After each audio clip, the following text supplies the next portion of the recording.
မြန်မာပြည်ရဲ့ဟိုးအစွန်အဖျားကရွာလေးတစ်ရွာမှာပင်ပန်းဆင်းရဲတဲ့လုပ်သားတစ်ယောက်နေထိုင်ခဲ့ပါတယ်။သူ့ရဲ့နေ့စဉ်အလုပ်ကတော့မြေကြီးတွေတူးဆွာပြီးလှဲပေါ်ဒါမှမဟုတ်မြေအိတ်တွေထဲထည့်ကသူ့ရဲ့မြေနဲ့မြို့ထဲရွာထဲလှည့်ရောင်းဖို့ပါပဲ။ဒီလိုနဲ့နေ့စဉ်ရက်ဆက်မြေကြီးတွေတူးနေရင်တစ်နေ့မှာလုပ်သားလာမြေကြီးတွေကနေတလက်လက်တောက်ပနေတဲ့အရာဝတ္ထုတစ်ခုကိုတွေ့ရှိခဲ့ပါတယ်။အဲ့ဒီတောက်ပတဲ့အရာက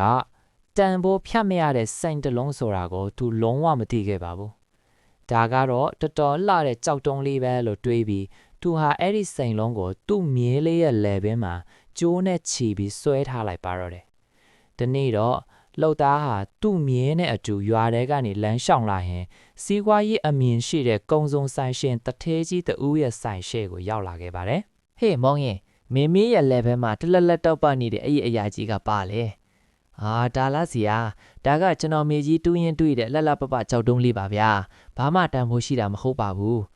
ကုံတဲ့ကြီးဟာအဲ့ဒီကြောက်တုံးလေးရဲ့တောက်ပမှုကြောင့်သဘောကျပြီးဝယ်ဖို့စီကူးလိုက်ပါတယ်ကဲမောင်ရင်ငါဒီကြောက်တုံးလေးကိုသဘောကျတယ်မင်းငါ့ကိုရောင်းမလားပုံမှန်ကြောက်တုံးဆိုပေမဲ့ငါမင်းကိုငါစတစ်ချက်ပေးမယ်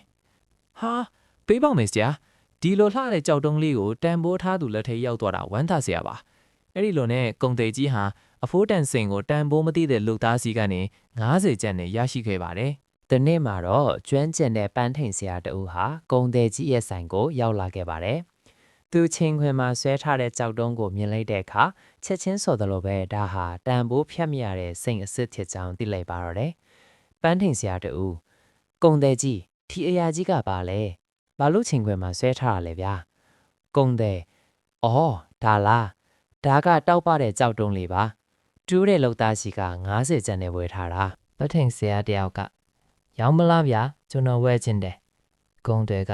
တွက်ချက်ပြီးမင်းတကယ်လိုချင်ပေးမယ်ငေါ့ကို100ကျပ်ပေးမင်းယူသွားလို့ရပြီပထိန်ဆရာတယောက်က100ကတော့များတယ်ကျွန်တော်80ကျပ်ပေးမယ်သဘောတူရင်အခုပဲယူမယ်မဟုတ်ရင်တော့သွားပြီနော်ဂုံတွေကမရဘူးငါ့မှာရင်းထားတာ90ရှိတယ်ငါ100ကျပ်ပဲလိုချင်တယ်ပထိန်ဆရာတယောက်ဟာ20ကျပ်လေးကိုတွန့်တိုးပြီးနောက်နေ့ကျရင်90ကျပ်နဲ့ပဲပြန်လာဝယ်မယ်လို့တွေးကထွက်ခွာသွားခဲ့ပါတော့တယ်။အဲ့ဒီညနေမှာပဲနောက်ထပ်ပန်းထိန်ဆရာတူဦးဟာကားပြက်လို့ကုံတဲ့ကြီးရဲ့ဆိုင်ရှိမှာရပ်နားလိုက်ရပါတယ်။သူလည်းချိန်ခွင်ပေါင်းကဆိုင်ခွင်မြင်လိုက်တဲ့အခါ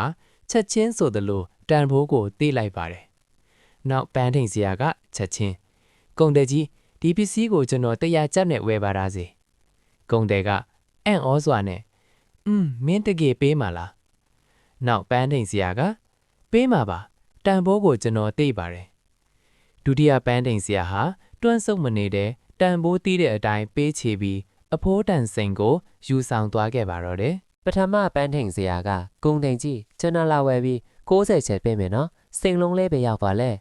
ကုံတဲ့ပြုံးလဲအော်ဆရာမနေ့ကပြန်သွားပြီးရနာတခြားလူတယောက်လာဝယ်သွားပြီဗျာပထမပန်းထိန်ဆရာဟာဒေါ်ထရကြီးနောင်တရဆိုဖြင့်ဗျာဘလောက်နဲ့ရောင်းလိုက်တာလဲ100ကျပ်နဲ့ပါဗျာပထမပန်းထိန်ဆရာဟာဒူးထောင်မတခမားတကယ်အယူပဲအဲ့လာကကြောက်တုံးမဟုတ်ဘူးတန်ဖိုးဖြတ်မရတဲ့စိန်တလုံးဗျာခမားအဲ့လာကိုမှတေလာချက်နဲ့ရောင်းလိုက်တဲ့ကုံတယ်ကရေမောလျက်ဟုတ်ပါတယ်ကျွန်တော်ကအယူပါကျွန်တော်ကအဲ့ဒါစိန်မဲမသိခဲ့လို့တေလာချက်နဲ့ရောင်းလိုက်တာဒါပေမဲ့ဆရာကတော့အဲ့ဒါစိန်ဆိုတာကိုသိခဲ့ရတဲ့အတိုင်းနဲ့20ကျပ်လေးကိုနှမျောသွန့်တိုးပြီးတန်ဖိုးမဖြတ်နိုင်တဲ့စိန်ကိုလက်လွတ်လိုက်ရတဲ့အခွင့်အရေးကိုဆုံးရှုံးသွားတဲ့တကယ်အယူကြီးပါပဲဗျာဒီပုံပြင်လေးကနေကျွန်တော်တို့ဘဝအတွက်အရေးကြီးတဲ့သင်ခန်းစာ3ခုကိုရရှိနိုင်ပါတယ်1တွန့်တိုမှုဒီလိုအပ်တဲ့နေရာတွင်သာရှိပါစေတန်ဖိုးတိလက်နဲ့ငွေအနှင်းငယ်လေးကိုတွန့်တိုနေမယ်ဆိုရင်ဘဝမှာကြီးကျယ်ခမ်းနားတဲ့အခွင့်အရေးကောင်းတွေကိုလက်လွတ်ဆုံးရှုံးသွားနိုင်ပါတယ်2အခွင့်အရေးကိုဘယ်တော့မှလက်လွတ်မခံပါနဲ့ကိုငါပို့ပြီးစမှတ်ကြတယ်ပို့ပြီးဈေးပေါ်နဲ့ရနိုင်တယ်လို့ထင်ပြီးအခွင့်အရေးတွေကိုလစ်လူရှုစောင့်ဆိုင်နေရင်လိုချင်တာကိုအဆုံးရှုံးခံရနိုင်ပါတယ်3ဘယ်အလုပ်ကိုမှမရွှေ့ဆိုင်ပါနဲ့နှက်ဖြန်ကြမှလွတ်မယ်ဆိုပြီးအချိန်ဆွဲနေတာဟာအမှားကြီးတစ်ခုပါလူကြီးတွေပြောသလိုပါပဲနှက်ဖြန်လုပ်ရမယ့်အလုပ်ကိုဒီနေ့လုပ်ရမယ့်အလုပ်ကိုအခုပဲလုပ်လိုက်ပါမှန်ကန်တဲ့အချိန်ဆိုတာအခုပါပဲဒီပုံမြင်လေးကနေသင်ခန်းစာယူပြီးဘဝမှာအခွင့်အရေးကောင်းတွေကိုလက်မလက်ကြဖို့တိုက်တွန်းလိုက်ပါတယ် ဒီပုံမြင်လေးကနေဘယ်သင်ခန်းစာကိုအကြိုက်ဆုံးလဲဆိုတာ comment မှာရေးခဲ့ပါအောင်နော် subscribe နဲ့ bell notification လေးကိုနှိပ်ထားပေးဖို့လည်းတောင်းဆိုပါတယ်